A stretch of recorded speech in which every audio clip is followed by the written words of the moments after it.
மத்தேயு நற்செய்தி அதிகாரம் 26.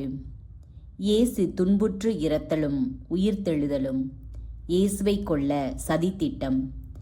இயேசு இவ்வாறு உரையாற்றி முடித்த பின்பு தம் சீடரிடம், பாஸ்கா விழா 2 நாள்களில் வரவிருக்கிறது என்பது உங்களுக்கு தெரியும். அப்பொழுது மானிட மகன் சிலுவையில் அறையப்படுவதற்கென காட்டிக் கொடுக்கப்படுவார் என்றார். அதே நேரத்தில் தலைமை குருக்களும் மக்களின் மூப்பர்களும் கயபா என்னும் தலைமை குருவின் மாளிகை முற்றத்தில் ஒன்று கூடினார்கள். இயேசுவை சூழ்ச்சியாய் பிடித்து கொலை செய்ய அவர்கள் கலந்து ஆலோசித்தார்கள். ஆயினும் விழாவின் போது வேண்டாம், மக்களிடையே கலகம் ஏற்படக்கூடும் என்று அவர்கள் பேசிக்கொண்டார்கள். பெண் ஒருவர் நறுமண தைலம் ஊற்றுதல். இயேசு பெத்தானியாவில் தொழுநோயாளர் சீமோன் இல்லத்தில் இருந்தார். அங்கு அவர் பந்தியில் அமர்ந்திருந்த போது விலை உயர்ந்த நறுமண தைலம் கொண்ட படிக சிமிழுடன் பெண் ஒருவர் அவரிடம் வந்து அதை அவர் தலையில் ஊற்றினார். இதை கண்ட சீடர்கள் கோபமடைந்து, இந்த தைலத்தை இவ்வாறு வீணாக்குவதேன்? இதை நல்ல விலைக்கு விற்று ஏழைகளுக்கு கொடுத்திருக்கலாமே என்றார்கள். இதை அறிந்த இயேசு, ஏன் இந்த பெண்ணுக்கு தொல்லை கொடுக்கிறீர்கள்? அவர் எனக்கு செய்தது முறையான செயலே. ஏனெனில் ஏழைகள் எப்பொழுதுமே உங்களோடு இருக்கிறார்கள், ஆனால் நான் எப்போதும் உங்களோடு இருக்கப் போவதில்லை. இவர் இந்த நறுமண தைலத்தை எனது உடல் மீது ஊற்றி எனது அடக்கத்திற்கு ஆயத்தம் செய்தார். உலகம் முழுவதும் எங்கெல்லாம் இந்நற்செய்தி அறிவிக்கப்படுமோ அங்கெல்லாம் இப்பெண் செய்ததும் எடுத்து கூறப்படும். இவரும் நினைவு கூறப்படுவார் என்று நான் உறுதியாக உங்களுக்கு சொல்லுகிறேன் என்று கூறினார். காட்டிக் கொடுக்க யூதாசு உடன்படுதல்.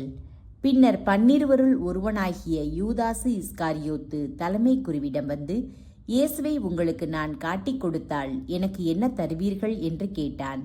அவர்களும் 30 வெள்ளிக்காசுகளை எண்ணி அவனுக்கு கொடுத்தார்கள். அது முதல் அவன் அவரை காட்டிக் கொடுப்பதற்கு வாய்ப்பு தேடிக்கொண்டிருந்தான். பாஸ்கா விருந்துக்கு ஏற்பாடு செய்தல். புளிப்பற்ற அப்ப விழாவின் முதல் நாளில் சீடர்கள் இயேசுவை அணுகி வந்து, நீர் பாஸ்கா விருந்துண்ண நாங்கள் எங்கே ஏற்பாடு செய்ய வேண்டும் என விரும்புகிறீர் என்று கேட்டார்கள்.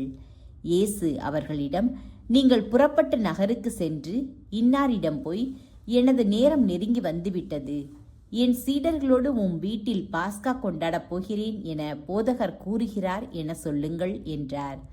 இயேசு தங்களுக்கு பணித்தபடியே சீடர்கள் செயல்பட்டு பாஸ்கா விருந்துக்கு ஏற்பாடு செய்தார்கள். யூதாசின் சூழ்ச்சி வெளியாகுதல். மாலை வேளையானதும் அவர் 12 பந்தியில் அமர்ந்தார். அவர்கள் உண்டு கொண்டிருந்த பொழுது அவர், உங்களுள் ஒருவன் என்னை காட்டிக் கொடுப்பான் என உறுதியாக உங்களுக்கு சொல்லுகிறேன் என்றார். அப்பொழுது அவர்கள் மிகவும் வருத்தமுற்றவர்களாய், ஆண்டவரே, அது நானோ என ஒவ்வொருவரும் அவரிடம் கேட்கத் தொடங்கினார்கள். அதற்கு அவர், என்னுடன் பாத்திரத்தில் தொட்டு உண்பவனே என்னை காட்டிக் கொடுப்பான். மானிட மகன் தம்மை பற்றி மறைநூலில் எழுதியுள்ளபடி போகிறார். ஆனால் ஐயோ, அவரை காட்டிக் கொடுக்கிறவனுக்கு கேடு! அம்மனிதன் பிறவாதிருந்தால் அவனுக்கு நலமாயிருக்கும் என்றார். அவரை காட்டிக் கொடுத்த யூதாசும், ரபி, நானோ என அவரிடம் கேட்க, இயேசு, நீயே சொல்லிவிட்டாய் என்றார். ஆண்டவரின் திருவிருந்து. அவர்கள் உணவருந்தி கொண்டிருந்த பொழுது இயேசு அப்பத்தை எடுத்து கடவுளை போற்றி அதை பிட்டு சீடருக்கு கொடுத்து, இதை பெற்று உண்ணுங்கள், இது எனது உடல் என்றார். பின்பு கிண்ணத்தை எடுத்து கடவுளுக்கு நன்றி செலுத்தி அவர்களுக்கு கொடுத்து, இதில் உள்ளதை அனைவரும் பருகுங்கள், ஏனெனில் இது எனது உடன்படிக்கையின் இரத்தம், பலருடைய பாவ மன்னிப்புக்காக சிந்தப்படும் இரத்தம். இனிமேல் என் தந்தையின் ஆட்சி வரும் அந்நாளில்தான் நான் உங்களோடு திராட்சை பழ ரசத்தை குடிப்பேன்.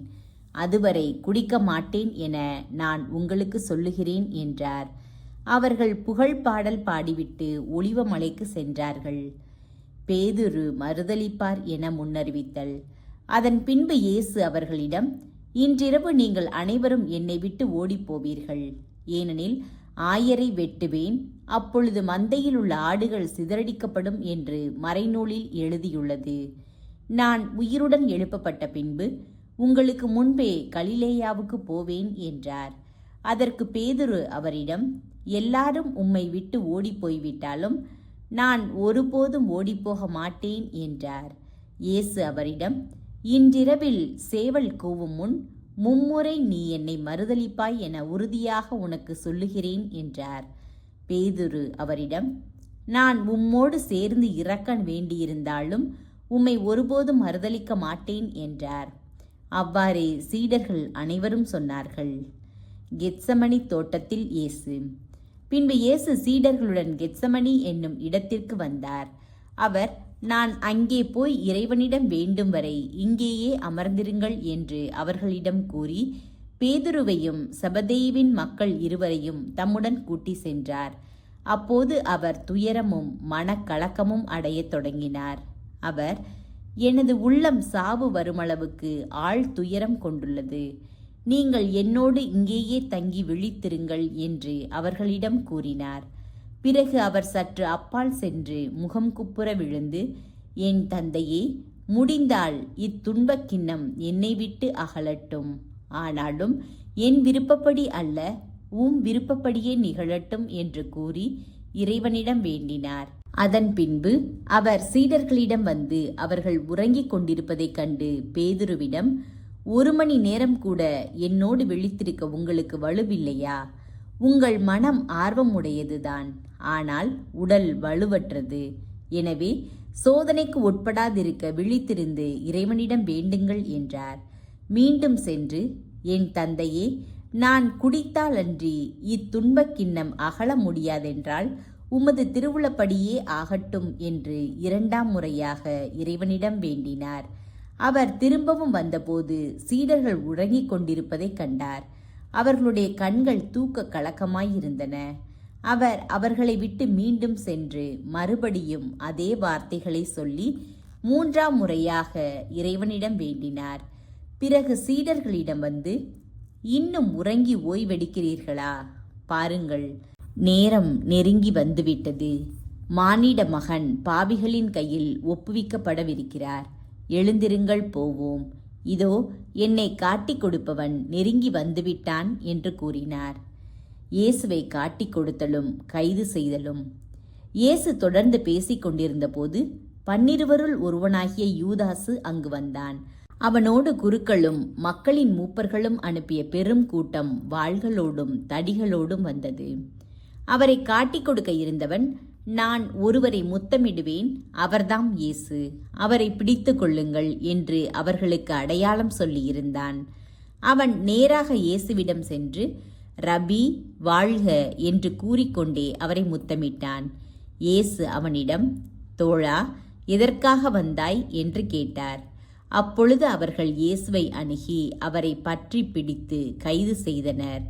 உடனே இயேசுவோடு இருந்தவருள் ஒருவர் தமது கையை நீட்டி வாளை உருவி தலைமை குருவின் பணியாளரை தாக்கி அவருடைய காதை துண்டித்தார். அப்பொழுது இயேசு அவரிடம், உனது வாளை அதன் உறையில் திரும்ப போடு. ஏனெனில் வாளை எடுப்போர் அனைவரும் வாளால் அழிந்து போவர். நான் என் தந்தையின் துணையை வேண்ட முடியாதென்றா நினைத்தாய்? நான் வேண்டினால் அவர் 12 பெரும் படைப்பிரிவுகளுக்கு மேற்பட்ட வானதூதரை எனக்கு அனுப்பி வைப்பாரே. அப்படியானால் இவ்வாறு நிகழ வேண்டும் என்ற மறைநூல் வாக்குகள் எவ்வாறு நிறைவேறும் என்றார். அவ்வேளையில் இயேசு மக்கள் கூட்டத்தை பார்த்து, கள்வனை பிடிக்க வருவது போல் வாள்களோடும் தடிகளோடும் என்னை கைது செய்ய வந்தது ஏன்? நான் நாள்தோறும் கோவிலில் அமர்ந்து கற்பித்துக் கொண்டிருந்தேன். நீங்கள் என்னை பிடிக்கவில்லையே. இறைவாக்கினர் எழுதியவை நிறைவேறவே இவை அனைத்தும் நிகழ்கின்றன என்றார். அப்பொழுது சீடர்கள் எல்லாரும் அவரை விட்டுவிட்டு தப்பி ஓடினார்கள். தலைமை சங்கத்தின் முன்னிலையில் இயேசு.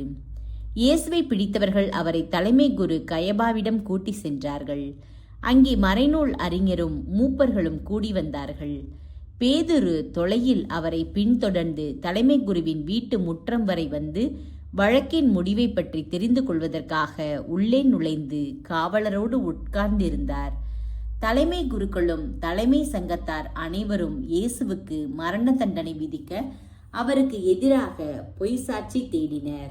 பல பொய் சாட்சிகள் முன்வந்தும் ஏற்ற சாட்சி கிடைக்கவில்லை. இறுதியாக 2 முன்வந்தனர். அவர்கள், இவன் கடவுளுடைய திருக்கோவிலை இடித்து அதை 3 நாளில் கட்டியெழுப்ப என்னால் முடியும் என்றான் என்று கூறினார்கள். அப்பொழுது தலைமை குரு எழுந்து அவரிடம், இவர்கள் உனக்கு எதிராக கூறும் சான்றுக்கு மறுமொழி கூறமாட்டாயா என்று கேட்டார். ஆனால் இயேசு பேசாதிருந்தார். மேலும் தலைமை குரு அவரிடம், நீ கடவுளின் மகனாகிய மெசியாவா? வாழும் கடவுளின் பெயரால் ஆணையிட்டு சொல்லுமாறு உன்னிடம் கேட்கிறேன் என்றார். அதற்கு இயேசு, நீரே சொல்லுகிறீர்.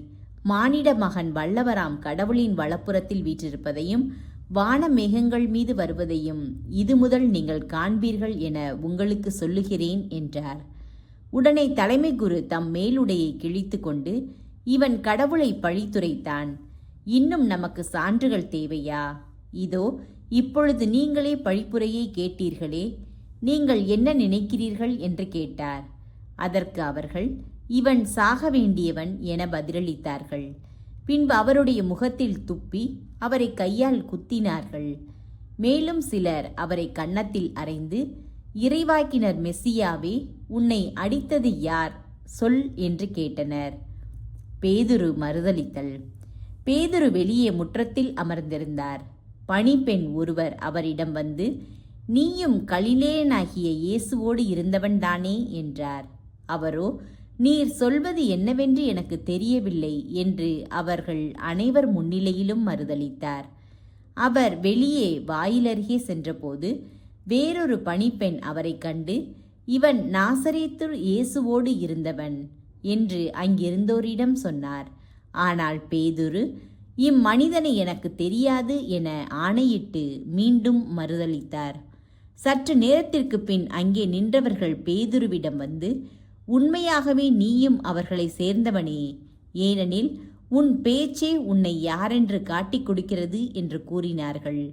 அப்பொழுது அவர், இந்த மனிதனை எனக்கு தெரியாது என்று சொல்லி சபிக்கவும் ஆணையிடவும் தொடங்கினார். உடனே சேவல் கூவிற்று. அப்பொழுது சேவல் கூவும் முன் நீ என்னை மும்முறை மறுதலிப்பாய் என்று இயேசு கூறியதை பேதுரு நினைவு கூர்ந்து வெளியே சென்று மனம் நொந்து அழுதார்.